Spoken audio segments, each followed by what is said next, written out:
This is the Gifted Kid Complex, the show where the panelists were gifted kids who refuse to move on, with a satirical take on intellectual elitism by having the most tongue-in-cheek, inane, pedantic, and convoluted conversations every week. Introducing your host this episode, her burnout is imminent. It's Teia C. The script says insert tagline, so that's my tagline. Wow. And every other episode, she's ambitious to the point of hubris. Cher C.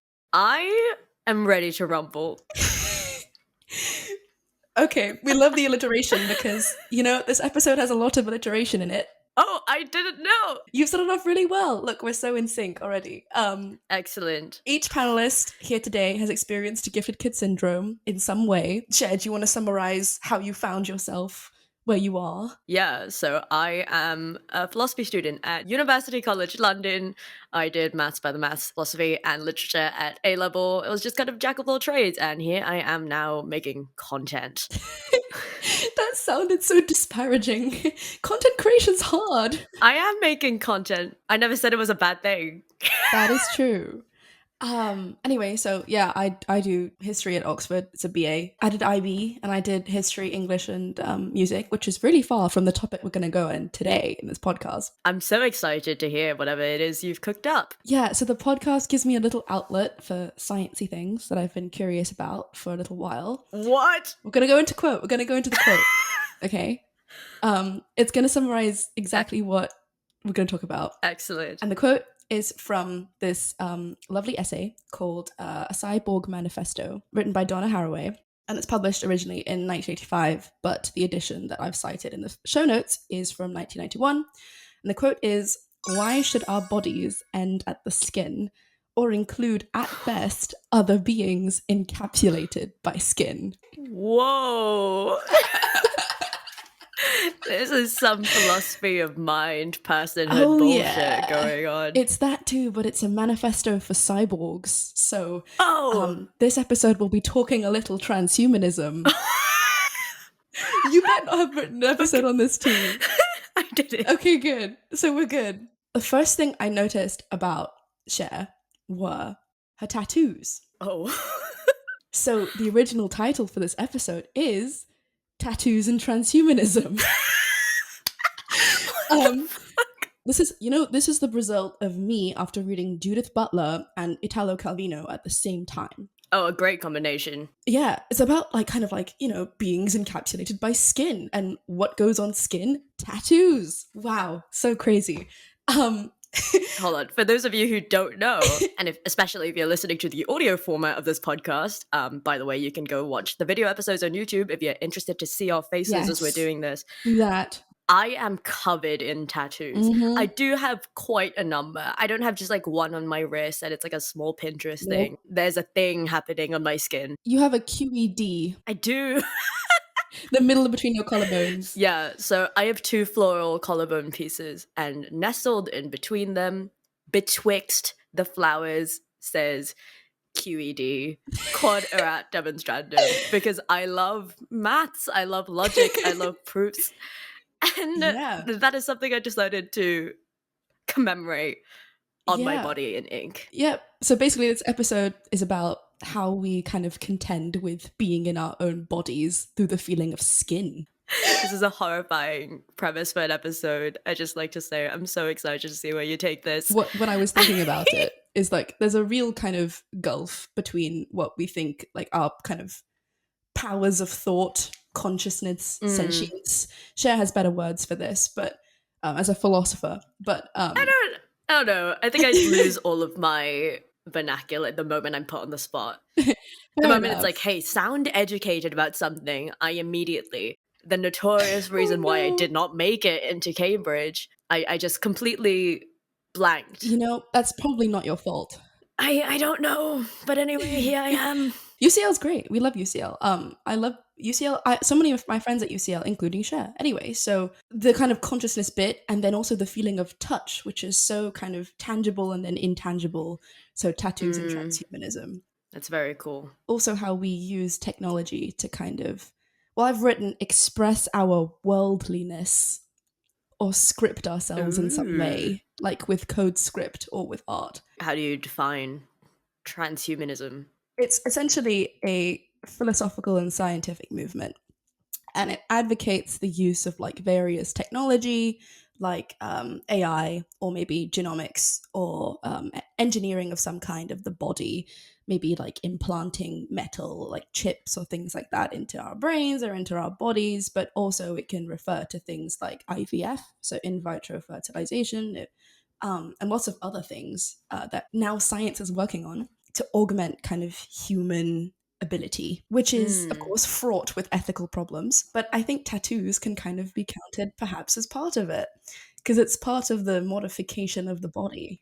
Functional modification. It helps in some way. And it's interesting, and tattoos are a great way of kind of like expressing yourself or just putting things that you like on your skin to look at.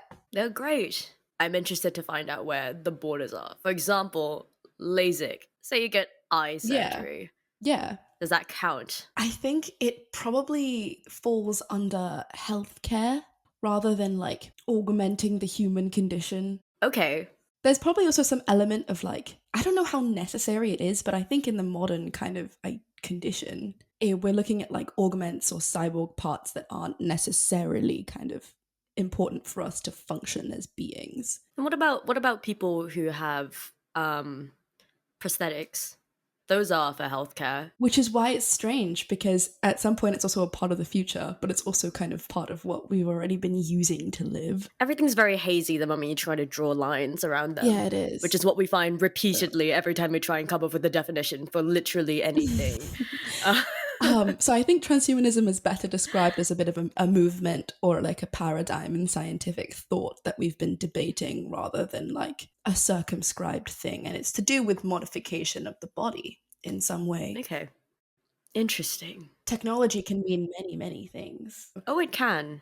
Wheels, if you wanted to become a human rollerblade or a human Hot Wheels. Are we going to talk about simple machines? I always wanted, you know, the Heelys when I was a kid, like the roller, like the sneakers with the wheels at the bottom. What if I just fundamentally like modified my feet so that I could like Heely around just whenever I wanted?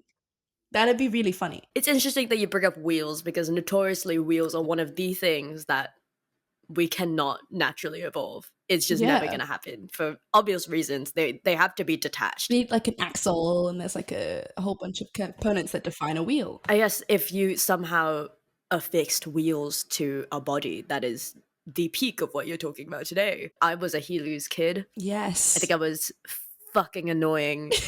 I would kind of zoom around malls. I'd be a menace. I'd be such a menace. You would not be able to contain me. Well, I was walking outside UCL, so there's kind of like a row of little buildings especially where the philosophy classrooms are, and I'm not going to name drop him. He was fully just healing down outside UCL. Absolutely goated. I think there's a certain age, right, where it starts being a bit strange that you're still using Heelys. And I really respect, or I'm terrified of the people who completely just do not respect that unspoken age. Anyway, so we've derailed. We've de-Heelied somewhere. We've Heelied somewhere else. That's the word of the day. That's the word of the day, de-Heelied. Also Heelys, right? If I attach Heelys to my feet, where do I end and where do the Heelys begin? Yes. So that brings us to the game. That's perfect segue. Oh yeah, I've thought this through. The whole Heely bit was scripted, guys. The whole thing. Just We're gonna Heely on into the next segment. If this becomes a running bit, it wouldn't be a running bit, it'd be a rolling bit. It'd be a rolling bit.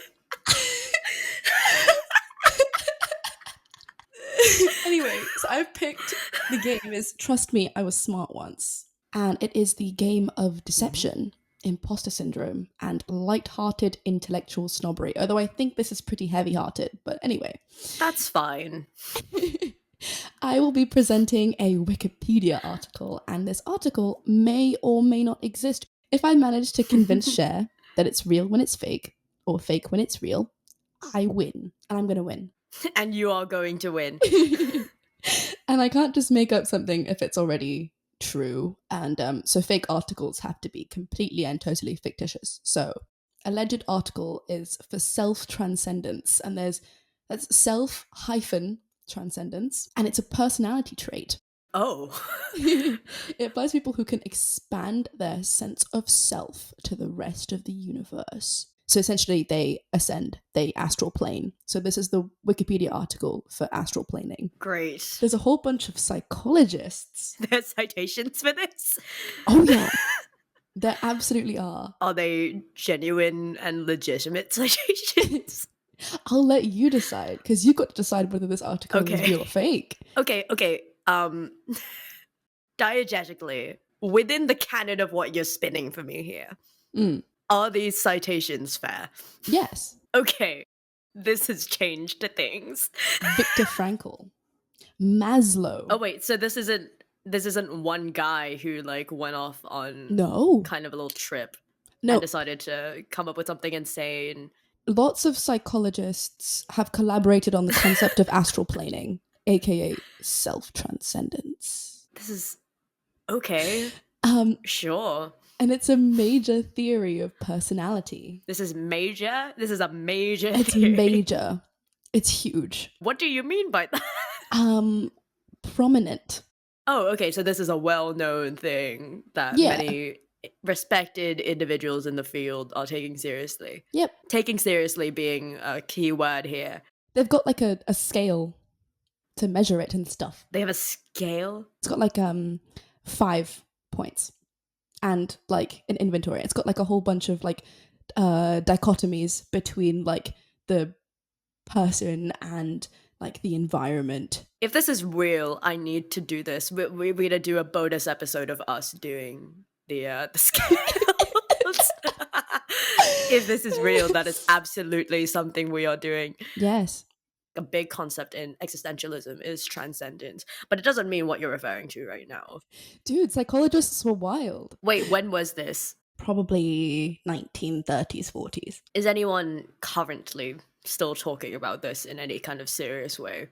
You know, the Wikipedia page has a lot more history than it has modern usage. Right. So it's kind of just no one's really taking it seriously anymore. Is this a thing that's supposed to be applicable to everyone, or is this kind of like this is a select few chosen select few special individuals who can astral plane to be self-transcendent? Are there like subtypes? Yeah. Oh, go into the subtypes. Let's go. All right. So you have the capacity to expand yourself intrapersonally, so towards yourself, and interpersonally to others, and also temporally for past and future, and like across time, and also I think interdimensionally. You know, whatever I say is not going to be about whether this thing is true. It's going to be about whether I think it's a real Wikipedia article. If I decide that this is a real Wikipedia article, I am not at all, and I want to make this very clear, I am not at all assenting to whether this is a genuine concept. Oh, you know what it's kind of like? It's like those people who are talking about shifting now. Oh, Nowadays, you know that thing? you know, that might be it. This is reminding me of that. I think all of this is bullshit, and I think it's really harmful to, convince other people that this is a thing you can genuinely do. I try not to be disparaging about people's beliefs, but if your beliefs are genuine batshit, you will 100%. Okay, so do you think this article is real or fake? I think there's a very high chance this is a real thing. 1930s, those people were doing some crazy shit.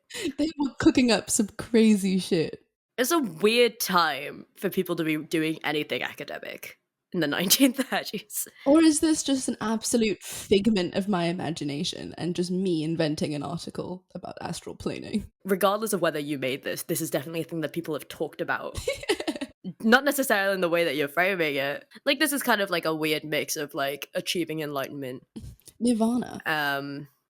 Escaping samsara, then developing the ability to shift TikTok style. I will make the tentative claim that this is a real Wikipedia article. Yeah, it is. It's real. Yeah. Jesus Christ. It's insane. It will be in the show notes. Holy the shit. Yeah, so I can go into it a bit more. Yes, please. So it's a personality trait, including like potentially experiencing spiritual ideas. I feel like it shouldn't be called a personality trait at that point. This is Frankel's definition of it. Sure. The essentially self-transcendent quality of human existence renders man a being reaching out beyond himself. Okay. Just silence after that, just like, okay. Do you have more to tell me? Robert Cloninger, I don't know how to say his name. Anyway, he had a thing called a temperament and character inventory. Okay. And it's one of the character dimensions assessed in it. Oh. And it's also assessed with a self-transcendence scale and the adult self-transcendence inventory, neither of which have any explanation in the Wikipedia article itself. Did you have any further citations for those things? It just leads back to the same article about self-transcendence. Oh, so that's cool. It's a citation loop, as it were. Yep. No credibility there. Did you find the primary sources? I had a look at Frankel and some of the stuff in the Wikipedia, and it all looked a little bit like bullshit. This is why Wikipedia is not a source. But anyway, I can't believe this is real. I remember, like, I was reading down the transhumanism page for something. I was just reading down it on Wikipedia just to, have a look. I see this, and I go, oh my god. What is this? Let's shit on Wikipedia, folks. It would be perfect. I think partially the fun of this game is just finding absolutely ridiculous sounding things on the internet and just... Oh yeah. When you said self-transcendence, truthfully, I thought you were going to say something like, it is a self-help book written and released in 2013. No. Frankel has a whole essay on it in the Journal of Humanistic Psychology. Lovely. Cloninger, sorry to any psychologists, has his 5-factor model of personality, which is apparently quite real. It's a pretty big, well-known psychologist. Huh. If you think about it, if you have the ability to, transcend, then does it really matter what skin you're in? Or, what parts of... Oh, absolutely not. Duh. That is completely contingent, though, on whether you can do that. Exactly. So in philosophy of mind, we have very, very broadly and very reductively, I am saying this. Okay, this is a very simplified version of what I'm about to describe. So there's kind of a scale of monism. So basically there's one thing, there's one substance, to dualism. There's two things. Yeah. These are the basics. There are many other theories, there are many other that don't really fit on that scale, but for the sake of the podcast, I'm going to be describing those. So at the monism side, you have things like materialism, physicalism, which is that there's only physical stuff. There's only the body, and whatever you think is mental stuff is just physical phenomena. Yeah. Then you have all the way on the other side, substance dualism, for example, where the mind is a real substance and the body is a real substance and they're completely distinct from each other. Then you have things in the middle, which is kind of what I believe. I am kind of myself a property dualist, so I believe that mentality is a property of physical matter. I'm also a panpsychist. I could go into that at some other point. But basically, what I think mentality is in the universe is that it is existing in all matter in different arrangements of matter are more conducive to more developed or more complex manifestations. Hence, you have rocks that don't really seem to think in any meaningful way. Then you get to your proteins that replicate themselves, which is weird. It's weird that they know how to do that. And that they do that. Know is a really strong word in this case. But, then you have your single-celled life. Then you have your first multicellular life. You have your ants that go up to dogs, and things like that. So brains, to me, are the ways in which that we know on Earth matter arranges itself best for conscious experience. Yeah. No, I mean, I think on this, line of thought, therefore, if you kind of modify the rest of your body in some way, then what happens to, your mentality or whatever it is. But if you modify your brain, Are you counting the brain as not part of the body? no, but I mean, like, you've kind of mentioned that, like, the brain is the matter from which, you know, mentality stems from. So, There's obviously mentality in other parts in this theory. mm, Like I experience sensation in my hands and mm, stuff. Obviously, the way that I'm experiencing that sensation is processed through my brain, but there is some mm, communication going through here, and that is some kind of knowledgey thing. That's yeah. information. So when you get tattooed, the pain and the ink and you get the pain, it transmits to your brain, and your brain goes, that Yeah. hurts. Ouch. On that note, when people ask me, does it hurt getting the tattoos? I don't know what to say back to that. No, it was fine. I had needles jabbed into me for 3 hours and it was a perfectly painless experience. Did it hurt? Duh. Needles are going in at like 50 to 3,000 times a second. It's gonna hurt. I don't know what they think I'm gonna say. Like, I think maybe they want to know how badly it hurts, but when the question is it painful? Full stop. Mm, It really makes me question what they think getting a tattoo mm. is. So, would you say that getting tattoos kind of in some way change your capacity for mentality or mentality in any way? Which is the transhumanist.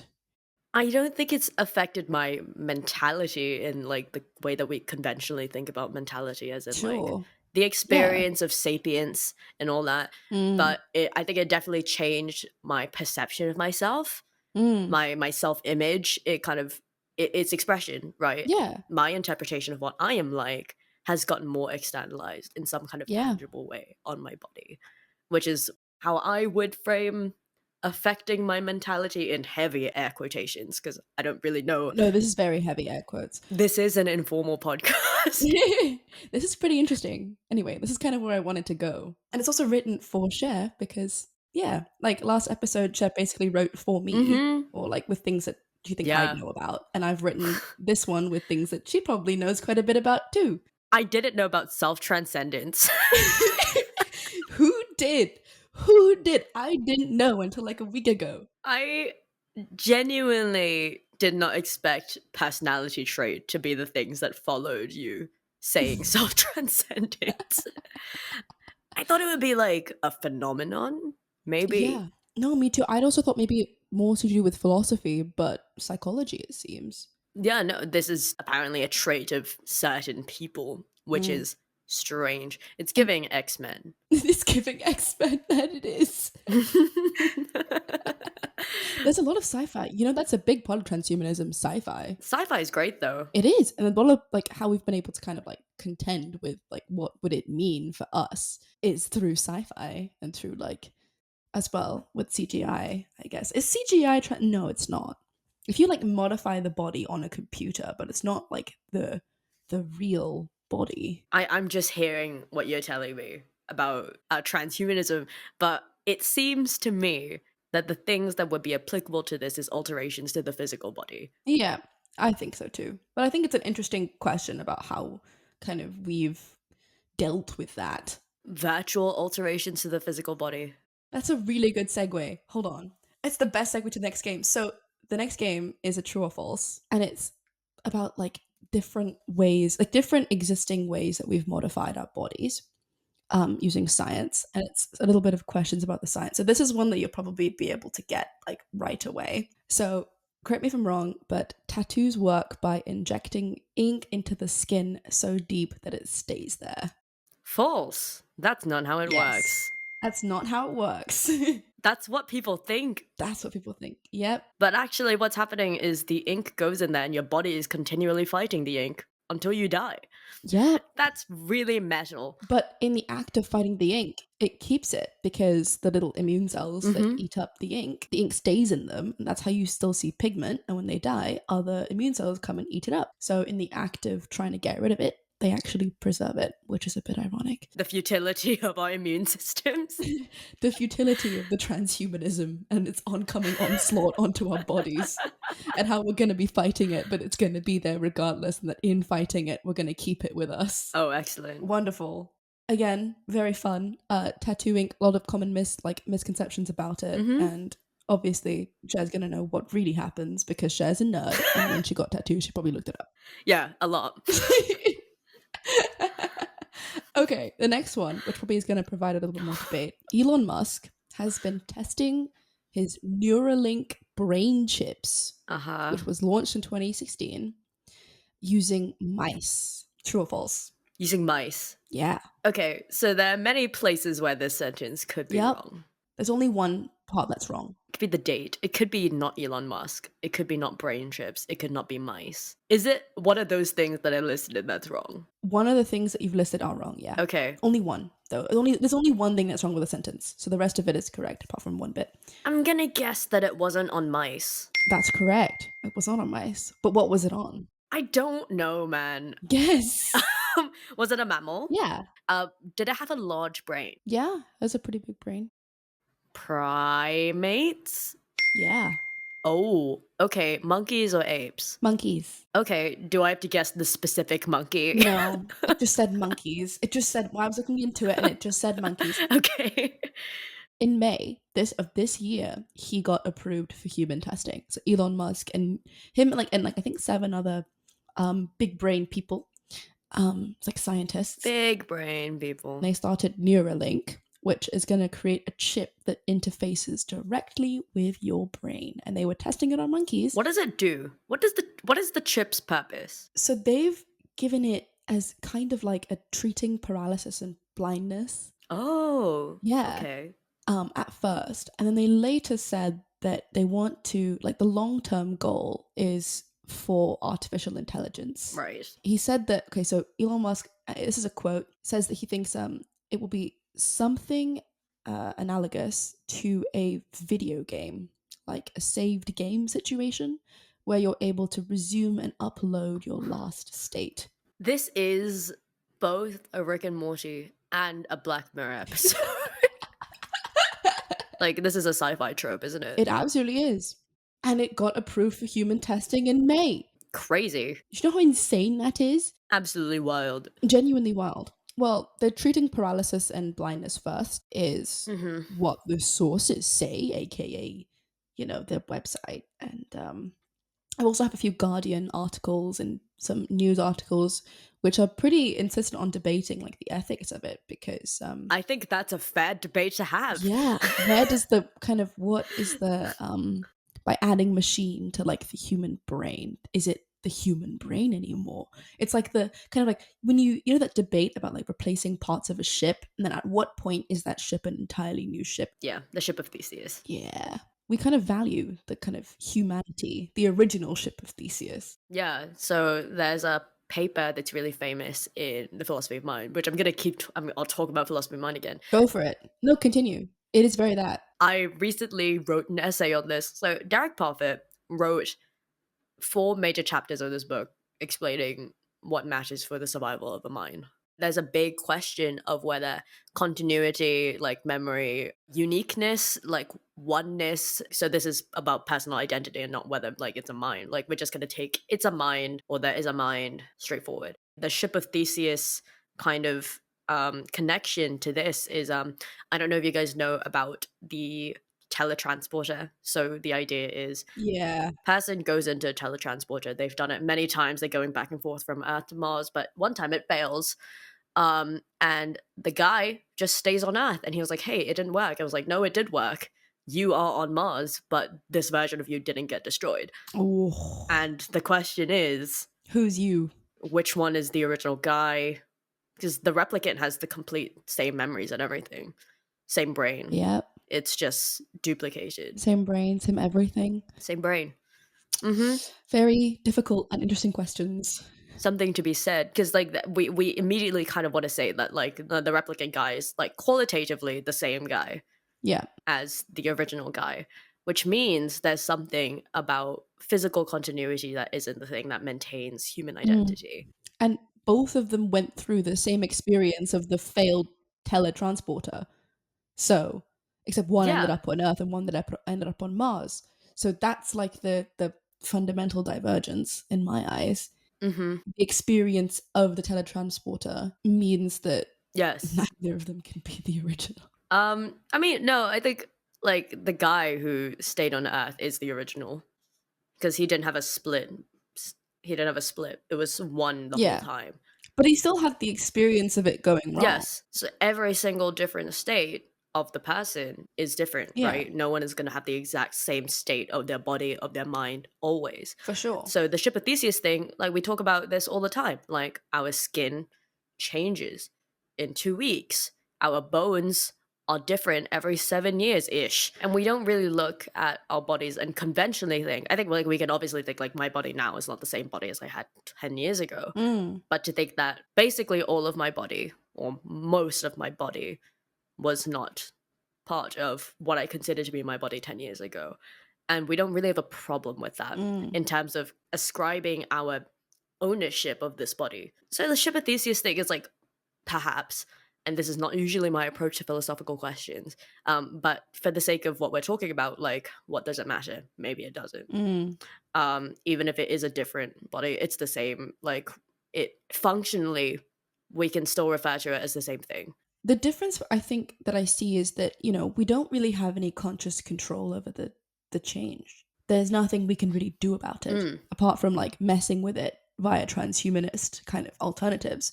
And we also see it as whatever the word natural means, as part of kind of Yes. a process or a chemical, physical process that we can't control. Yeah, so like taking medication, right?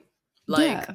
that's already something that isn't natural, but we don't think about it that way. Wearing glasses, also not natural. Yeah. But both of those things. I wear glasses as well, for anyone who isn't watching.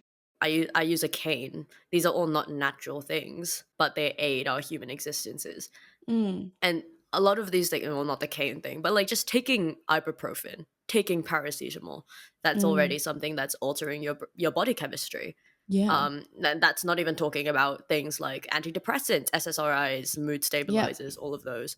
I also feel like perhaps it's something to do with, I think partially why transhumanism is so kind of, or we see it as such a huge change is because it is kind of a huge change. Even though, you know, we go through a lot of changes, this one seems big to us somehow. And that's probably There's a difference. partially to do with science fiction. The idea of like how it's associated with space travel, the turn of the millennium, and that kind of hope for the future, and the kind of the space age is, you know, what we call it. The idea of how far we think that would have, you know, that seems like insane as coming from like, we kind of saw like Homo sapiens as like a primordial species, or like grounded, or, and then, you know, we gain the ability to kind of go to space and like leave our home planet, which would never have been a single thought for like Homo sapiens living 2,000 years ago. But I also think the rate of change has accelerated. With industrialization, you see an incredible speed of change. Oh, yeah. And that contributes to how different and expansive it feels, I feel like. Functionally, Yeah. does changing our bodies remove our, like, make it different? Yeah. In terms of how much of a person are you still? Maybe it doesn't. Maybe it truly doesn't. If the only thing that it affects is your physical body or your health, and that secondarily has impact to your mind. I think it's like whether it's a direct or a secondary influence, right, on your mental state. Could be. Like implanting a brain chip is very different from like getting glasses. I think it's the degrees of separation. But at the same time, starting to use tools was already a weird thing. Yeah. It's like, oh, now we're using things other than our bodies. We're using like external implements. And when that started evolving to making complex tools, using tools to make more tools, developing complex language and things, like we rewiring our brains and our bodies with all of those progressions. This is the next step in that. Very strange that we're doing it artificially. But it is a progression of human change that I think is probably inescapable. Yeah. Humans were always going to do this if we lasted this long. I'm going to quote A.J.P. Taylor for all the historians who love me. He's a very famous World War I and like 20th century historian. And he said, nothing is inevitable until it happens. And he's pretty famous for this quote because everyone disagrees. And I think that now that it's a paradigm, it's very hard to escape. And I feel like it's such an interesting topic, and there's a lot more that we can probably say, a lot more than the rest of like human science can probably say about it as well. And as well with let's see the results of Musk's testing of his chip. We'll see how that pans out, and there'll probably be even more research feeding off of that. Humans have a tendency to kind of like feed off of each other and kind of anyway. Yeah, that's probably brings us to a natural conclusion. Excellent. How fun. Did you like the episode? I did like the episode. I felt like it really was pandered for me. I was thinking of you. No, for real. With that, thank you for listening to the Gifted Kid Complex. If you have enjoyed this episode of our podcast and would like to support us, a very simple way to do so is to just let people know that we're here and subscribe so you can come back every week and rate and review us so others can find us too. We always appreciate hearing anything you, our listeners, have to say. It's always really lovely to hear good things about what you're making and to know what your audience would like to see in the future. If you'd like to contact us, for example, to make any suggestions or share some interesting stuff with us, you can do so via the link tree in our show notes. And if you're able to, we also have a Ko-fi. Yeah, Ko-fi.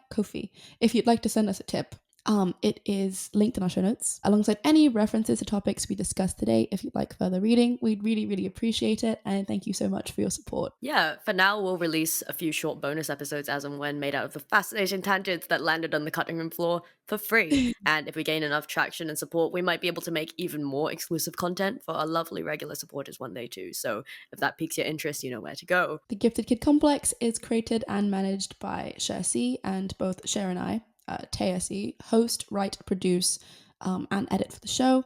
Well, Cher will be editing most of the episodes, so thank you very much to her. I had a really good time writing this episode. We record our episodes on riverside.fm and publish with rss.com. So big thank yous to them for helping us make the Gifted Kid Complex exist.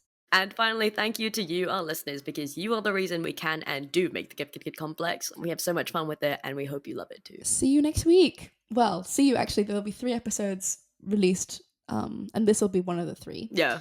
And we should be releasing weekly on Tuesday. So, see you then. Yes. Also, it's the 3rd of July, and we were gonna release on the 4th, but it is definitely the 11th when you're listening to this. I've been on vacation for a while, so very unfortunately we didn't get to record that much because I couldn't schlep my mic on the plane.